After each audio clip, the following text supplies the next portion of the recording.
Okay, I call to order the City of Bloomington Board of Zoning Appeals for February the 22nd, 2024. Roll call, please. Ballard. Here. Burrell. Here. Clapper. Here. Throckmorton. Here. Okay, we do not have any minutes to be approved this evening. Any reports, resolutions, or communications? No, except for that you all need to elect your officers in this meeting, and I forgot to put that on the agenda. I apologize. But other than that, no. Okay. Do I have a motion for, we have a president and a vice president? Yes, thank you. Okay. That's now. Does anybody have a motion? I guess I'll nominate Barry for president. Second. Okay. Can we have a vote, please? Burrell. Yes. Clapper. Yes. Throckmorton. Yeah. Ballard. Yes. Okay, motion passed. Do I have a motion for vice president?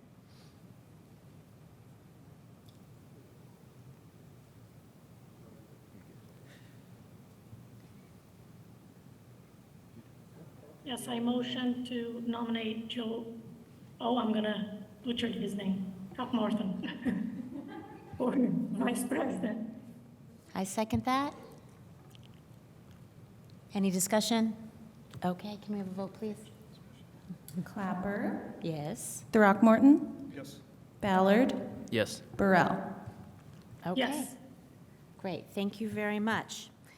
This evening, we have two petitions that are continued to the March 24th meeting. That is AA-17-22, Joe Kemp Construction, LLC, and Blackwell Construction, Inc., and V-27-22, Cutters Kirkwood 123, LLC.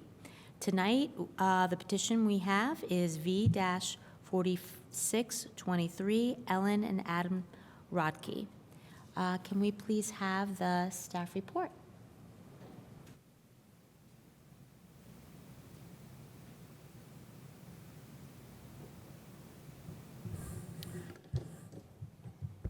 Thank you. So this is a request for Adam and Ellen Rodkey for a property that they own at 1200 East Hillside Drive.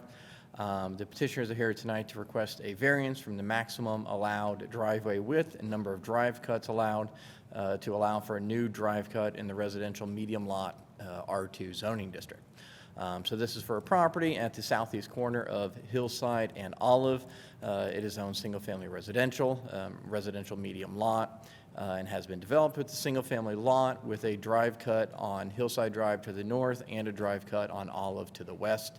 The drive cut kind of spans between the two streets in a very unique and awkward arrangement.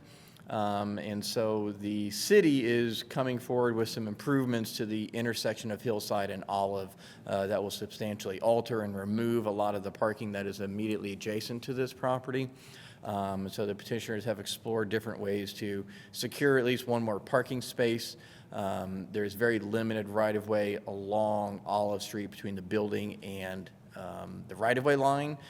In order for them to expand the driveway that they have now would not be possible without placing more of that parking within the right-of-way.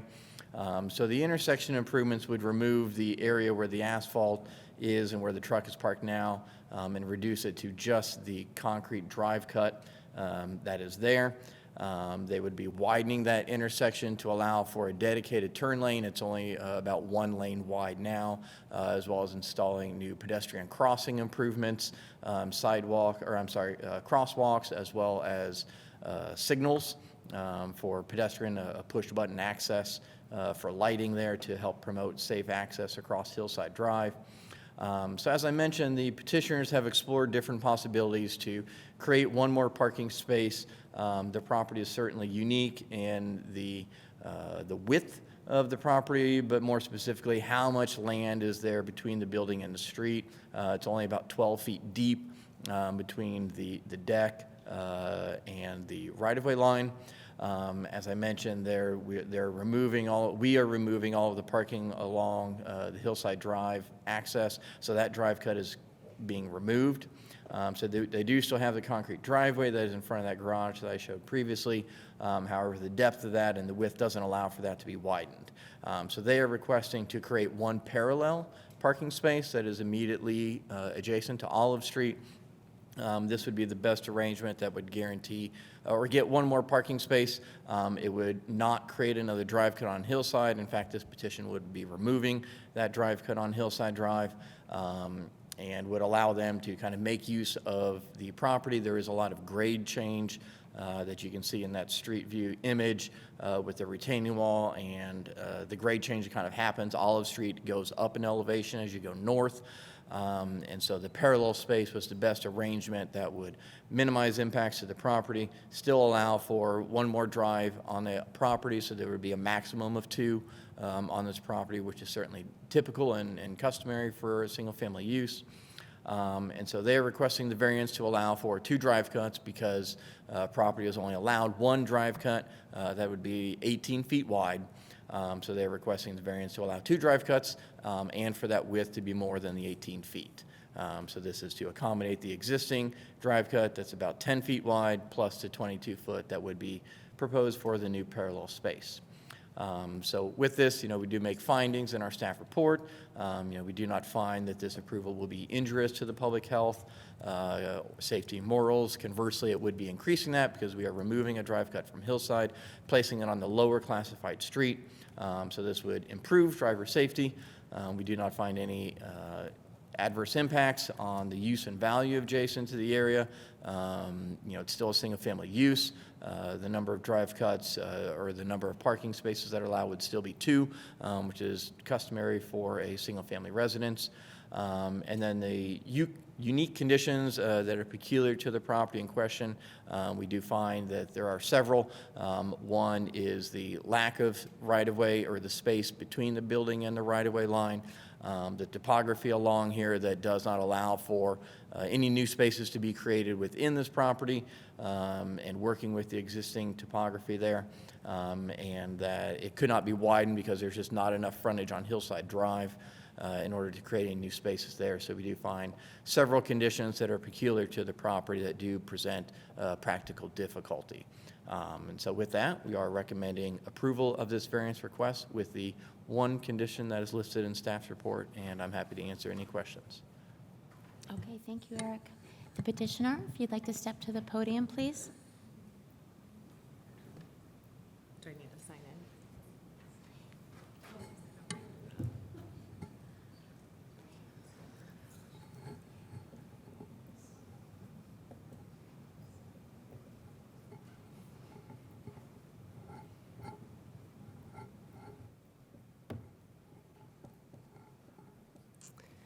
If you could state your name, and then I'll swear you in.